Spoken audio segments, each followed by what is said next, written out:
So my name is Vero vanden Abeele, but Vero is just fine. I'm a professor in human-computer interaction at the KU Leuven in Belgium.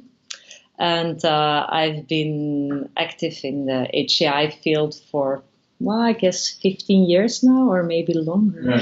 I studied interaction design at Carnegie Mellon University when I was 25. So yeah, about 20 years almost. Yes. Perfect. So you're the ideal partner for our interview today. This course that I'm teaching for CHI students here is trying to find some of the stylistic, structural, and content advice that we can get from people that have a lot of experience in the CHI community. So you're a perfect partner for this. So I'm going to dive right in and ask you the first question from my never-ending list of interview questions here. What do you think is the biggest mistake that new graduate students going into CHI and, aspiring writers, people wishing to publish at CHI make? What is the biggest mistake that you've seen in your experience with that? I cannot pinpoint one mistake. I just think CHI, the level is just high. It's in our field, CHI is basically the top journal. So the bar is high. And so maybe one of the biggest mistakes is trying to get into CHI too quickly or with papers that are just not making the mark. If you are going to submit to CHI, your work should be finished. You should not think that you will be getting a review round and reviewers being nice and asking you to improve certain parts of your paper still a bit. No, it should be spot on. Okay, so this is nice. What would you consider to be finished work for CHI? Like, what is the scope that you would say a CHI paper should have? Yeah, well, of course, CHI, it's a very diverse community, so it's impossible to say that there's one scope or one way to define a finished paper. But it's basically, it's written in the guidelines of the CHI template even. But in terms of the content of the research, what would you consider a complete research project that somebody would submit to CHI? Like, what's a good scope and size? Is it one study? Is it maybe two studies? Would you say there's a certain size of people that we should be interviewing or that we should be analyzing? What would you, from your own papers maybe, what would you consider a good scope for these projects? Yeah, I think a good scope is a clear delineated study. So I don't think CHI papers are, it's not the kind of venue where you would collect a couple of studies and then make a summary of a couple of studies. Of course, you have systematic reviews, but then it's very clearly a systematic review on tons of papers, and then you present that work. You only have 10 pages and you don't have that many words, so it shouldn't be a very drawn out, elaborated paper. It should be a clear study. You present related work presented at earlier CHI conferences or other related brother or sister conferences, and then you very clearly present what you've done and you present some very clear results. So let's talk a bit more about content then in terms of what people would write inside of a CHI paper. So as an author, and obviously we're both not native English speakers, so but we're writing in English obviously for this conference. So do you have any favorite style quirks or pet peeves about grammar or about commas or other things that you just, you really try to teach your students to do it this way or to write it in a certain way? It's funny. It should be proper English, but actually I have a small anecdote because 2 years ago I submitted a paper to CHI Play and it was rejected, which happens to all of us.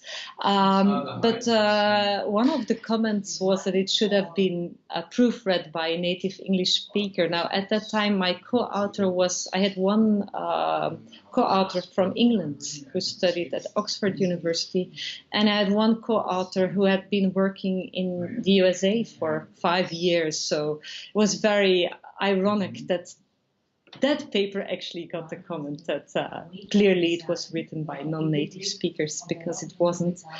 But they're the obvious pet peeves, and you should just have your academic English there and remember what your teacher told you about how to write proper academic English.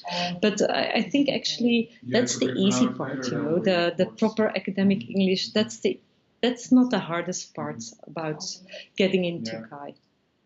I think the novelty of your work should be really good and your contribution should be solid and it should be clear, and that's much harder to fix if it's not good enough. So how would you say then, how do we find novel work? If we're young writers wanting to find that golden nugget somewhere, and what can we do to find something that's novel? What's a good strategy to do that? Yeah, and while I was saying that, I realized that I was a bit a hypocrite actually, because there's this tension between novel work and solid work sometimes. It's being innovative and having a very solid experimental evaluation. It doesn't always align, and I think it's a tension at CHI and at other conferences. It's also a tension, for example, for CHI Play. Sometimes you have very interesting ideas, but the evaluation is maybe not carried out with as much scientific rigor as you would like to. I think it's maybe less of a tip for the future CHI writers, but as a community we should always be wary of that trade-off, and maybe be careful that we don't reject innovative work in favor of boring, solid work. Okay, so there should always be a balance between innovation and N+1 iterative studies. But the guideline that I can give to future CHI writers is that if you are going to go for a bit lesser scientific rigor, you should really have innovative work, because you need to tip the trade-off then in the right direction. So you would say innovation can actually trump rigor at CHI? That's possible? I think Trump, I'm not sure I would use that word, but I think it should.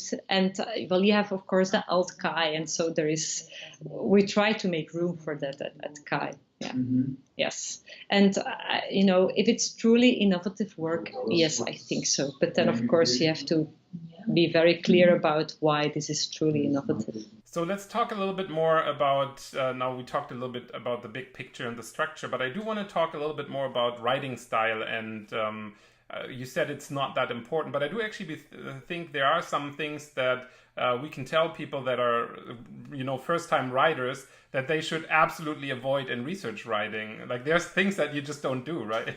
Yeah, I didn't say writing style isn't important. Absolutely not. But what I said is that if the content is not right, there's no way you're going to fix that with proper academic English. So of course, it's I think at CHI the writing should be good, and especially your macro structure of your paper should be very clear. And I hate it when I have to review papers where I clearly see that the students haven't had a good grasp of how to write academic papers, and they mix results in method section, or they present new items in a discussion that really should have been mentioned in the introduction. So there's this clear guidelines that you need to follow with respect to the traditional structure of academic paper, where you have introduction, and then you present your methods or your approach, and then you present your results, and then you present your discussion. So that's that of an academic paper, of course. So my question then is, do you have, or do you remember, because I mean, obviously we write a lot over time, and so sometimes we forget the stuff that we've written, but do you remember any one of your papers that you've gotten accepted at CHI or any CHI conference where you would say, okay, I've really done an excellent job of structuring this paper. Like, obviously not everything we write is always perfect, but do you have one paper where you would say, well, if you look up this paper, this would actually be a really good example of structure? I'd like to think that all my papers are like that. I actually remember another anecdote where, again, a paper was rejected and the comments of the reviewers was, well, it's really well written, but it's still not a good paper. But it's really well written, well structured. I should look that paper again. It was a nice way of being, I was still on my PhD track, it was a nice way of being let down. I think generally those main rules, I think most of my papers, or all of them, adhere to them. What I do notice at CHI, in contrast to other conferences, of course, we still like a bit more formal English, but for example, we do allow we or these more active sentence constructions, whereas some, journals, especially in the more medicine-oriented conferences, they really don't even want to read active sentences, and everything has to be, it's all passive, and actually it's really not nice to read these kind of sentences that are really passive. So I think to that end, at CHI, it's still pretty flexible and still, in comparison to other conferences and journals, it's still pretty, well, informal is not the right word, but it's more informal or more laid back than other conferences. Perfect. So since we're talking about trying to get the right style with these things, I want to move more towards structure and you said, okay, you have to follow the guidelines of a scientific paper. Now we all know we usually have abstract, introduction, related work, main methods, results, discussion, and then limitations, future work as part of that. Or what would you say if we look at the abstract specifically? What's a good structure for an abstract? Like, what would you put? Because you only have so many sentences in an abstract. And I know that I personally have a very strong opinion that I'm teaching in this course about how an abstract should be structured. And I just wanted to see if there are any people that share that. I also have a very strong opinion. So now I wonder whether we have the same opinion, because otherwise we would disagree strongly. I think actually writing an abstract is easy. You should never write it at the start of your paper. You should always write it at the end of your paper. And basically, it's one sentence where you start with the warrant. Why is it important? Why is your work important? And it's like a funnel, it's a very open sentence. Then you have one sentence, the second sentence, where you present the main research question. This is what this paper is about. Then you have a sentence where you say, this is the method. Then you have a sentence where you present the main results. This is what we found. And then you have a sentence or two where you say, okay, this is what we can take away from it. This is why these results really matter. And then, the thing that you also mentioned in discussion probably. And that's it. It's easy writing an abstract. I'm very glad we agree on the structure, because that would have been very strange if we had different opinions. But yes, that's I think a very good description of what should go into an abstract. But then if you look at the whole paper, do you think that structure is mirrored in the paper somewhere? If we look at introduction, for example, what would you generally write there in an introduction? I think your introduction, again, because it's really, the abstract really is a summary of your entire structure. You start again with your funnel, you start with the warrant. Why is this research even necessary? Why is it interesting? Why should it happen? Then you zoom in on the research question. You present related theories, constructs that readers should understand. You present related work, stuff people have been doing before you. And then I think it's really good to end your introduction, or to, again, very clearly repeat, look, this is the research question. This is what we're going to investigate in this paper, or that's what it's about. I hate it when I read an introduction, and after reading the introduction, I'm still not really sure what the paper is about. I think that's a typical mistake. If you were actually asking me earlier, what's one tip that I could give to students, it's that one. The research question should be obvious. When I read the introduction, there should be no doubt in my mind as a reader what the research question actually is. And I like it to be literally in there. I like it when students or writers write, look, the research question that this paper is tackling is this. That sounds very good. I do agree with you completely that the research question, or as I usually phrase it, the problem that we're addressing in the paper needs to be crystal clear. And oftentimes in the papers that get rejected, the main reason it's not clear what problem is being addressed, right? And then we're lost because we're going into the main paper not knowing why we're here. And so it's like somebody didn't put the signpost there, and you just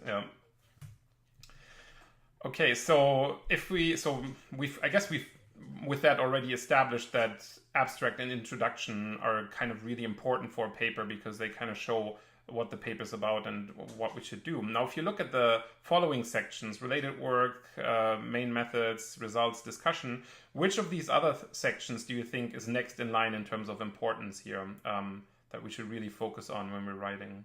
I think here you really have to make a distinction between, is this like a design paper where you describe a design, or is it more like an evaluative paper where you have the typical experiment and the structures diverge a bit? Mm-hmm. Because if it's a classical experimental paper, then of course you can go with the method and you can say, okay, we did a within subject experiment and we have so many participants and they were in that location. And these were the measurement instruments, and that's easy. I think papers where you write about designs, it's harder. The structure is less clear-cut that you have to present. But I think it's still good that you try to describe designs and rationales. If you just write a design and you want to explain why you made certain design choices and how you moved forward from them, again, you have to try to write it down very clearly, that readers understand what your choices were for making, what the reasons were for you making certain choices.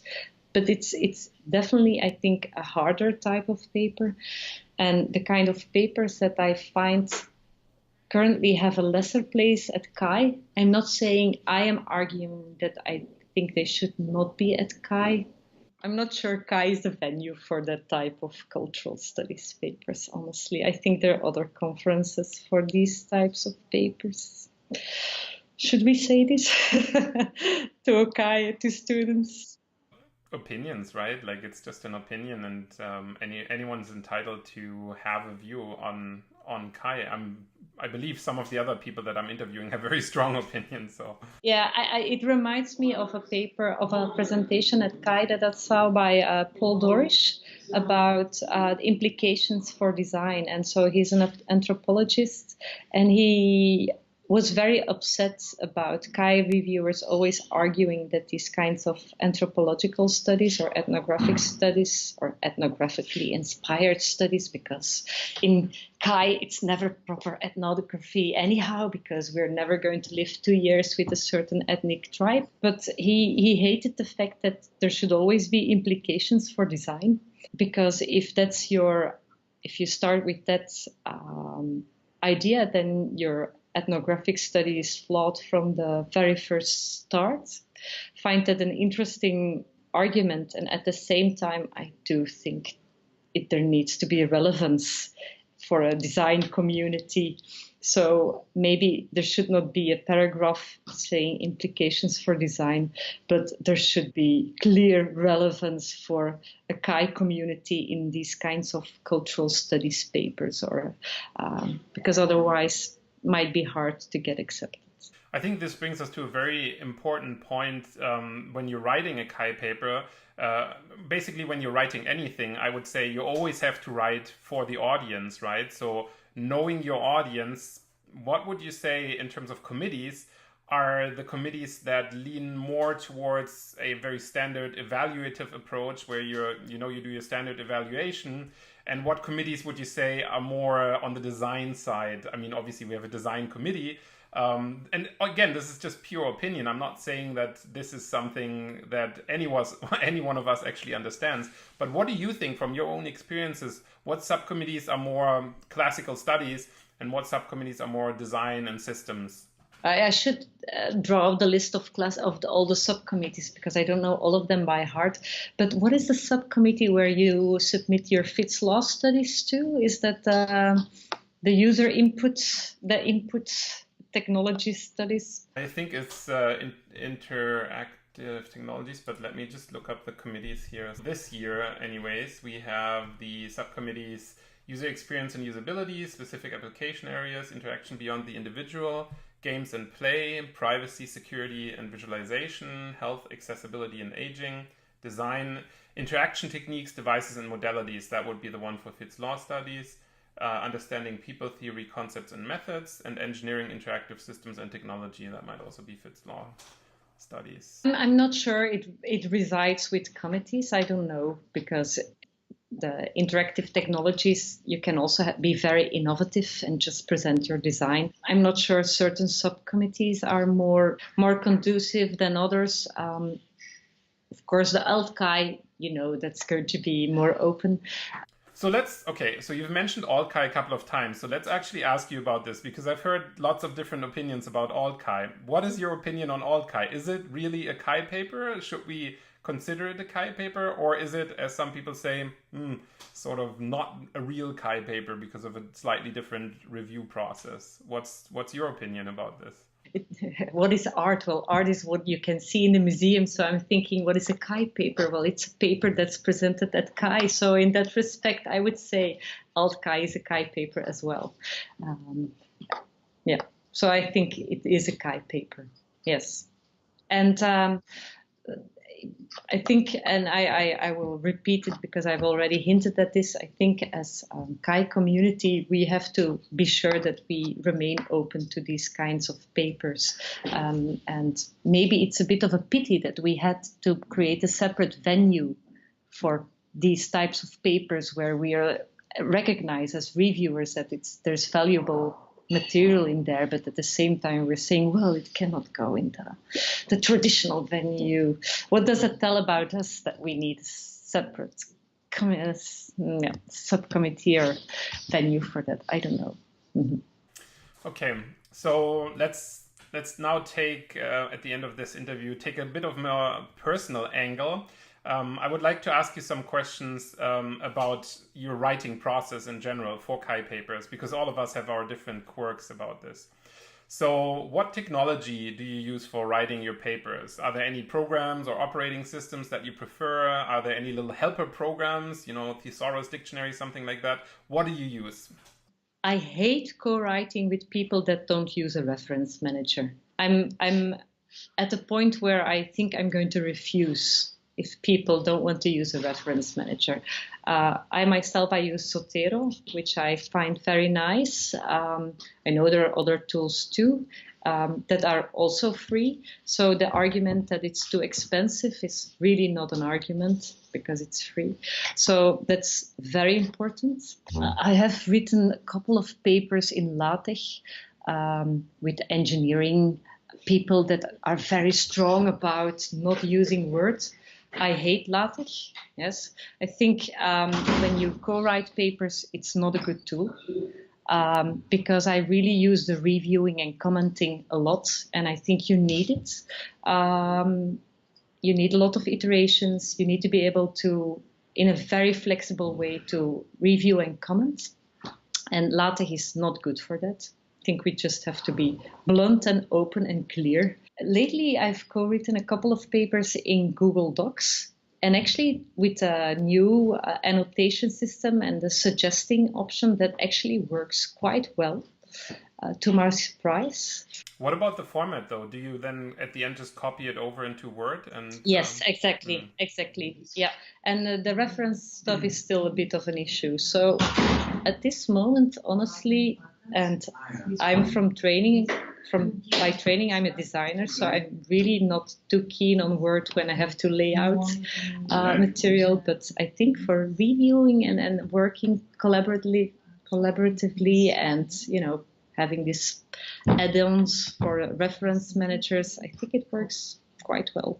Is there anything else you use for collaboration? You said Google Docs, the collaboration is kind of built in that you can share with other people. Are you using any online storage or other collaborative features? Yeah, of course you have the Dropbox or whatever, Google Drive, or but that's not really a tool. No, that's about it, I think. And then of course what you mentioned, thesaurus.com, I use quite often, and some Google Translate from time to time when I cannot come up with a word that I need. No, nothing in particular. And what operating system? Are you a Windows or a Mac user? Or a Linux even, maybe? So I live in an environment that's heavily Windows oriented, but 2 years ago I decided to use my Mac anyhow. So now I'm the only one with a Mac in my landscape office with 25 people. But honestly, I think it's irrelevant, the operating system with respect to writing papers.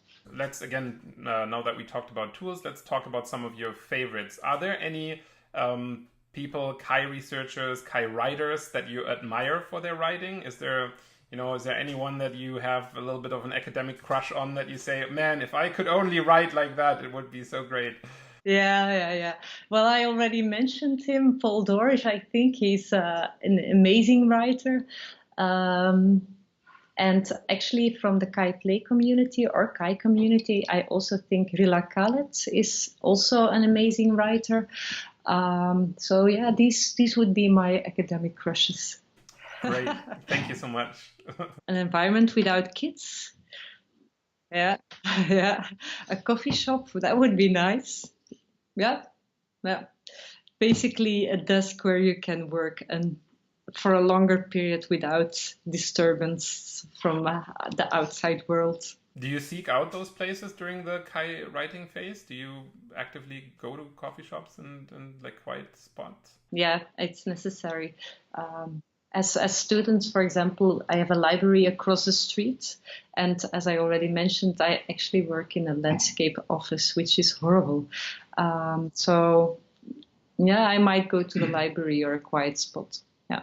But it's the same kind of places you seek out when you need to study or when you need to focus and you really want to be able to get into that flow and not be disturbed. If you think about the visual presentation of papers, some papers do a really good job in trying to present their results in figures and tables and just visually feel very compelling. Do you have a preferred way of how you like your tables and your figures laid out? You're a designer from a background, so you must have some opinion about this. It's nice that you ask it because it's also a pet peeve of mine, actually. And I have to co-write often with people that don't have any feeling for that. And then we're nearing the end of the process, and I've layouted everything, and I've ensured that there's no widows and orphans. So I don't know if you know what widows and orphans are, but I hate it when a page starts with the end of a sentence. I mean, you don't do that.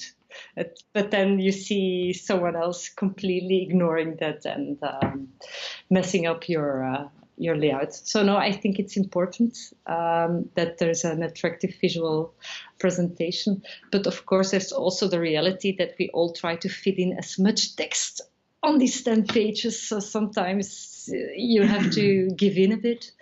But yeah, I would argue that it's important, and it's actually a way of manipulating your reviewer, I think, because if your paper looks sloppy, then implicitly or subconsciously your reviewer will attribute certain aspects to your paper that have to do with sloppiness, and it works the other way around as well. I think if your paper looks nice and if you have paid attention to the visual details, then your reviewers might also assume that your work is also more up to standards. That's a very nice takeaway from this interview. So thank you very much for answering all my questions. I know there were many. And do you have any final advice that you want to give to people starting out in CHI that you think like this is the most important thing? If you can do one thing, people do this thing, maybe. I would say don't give up, but don't submit too early either. Your work has to be good, because otherwise it's just going to be crushed by reviewers and you're going to feel really bad. So don't submit half work to CHI. And then submit your best and don't be disappointed if it's still burned down to the ground by reviewers. It's just part of the process, right? So yes, absolutely. Okay, so thank you very much for this interview. And yeah, I'm looking forward to catching up at one of the next CHI conferences with you.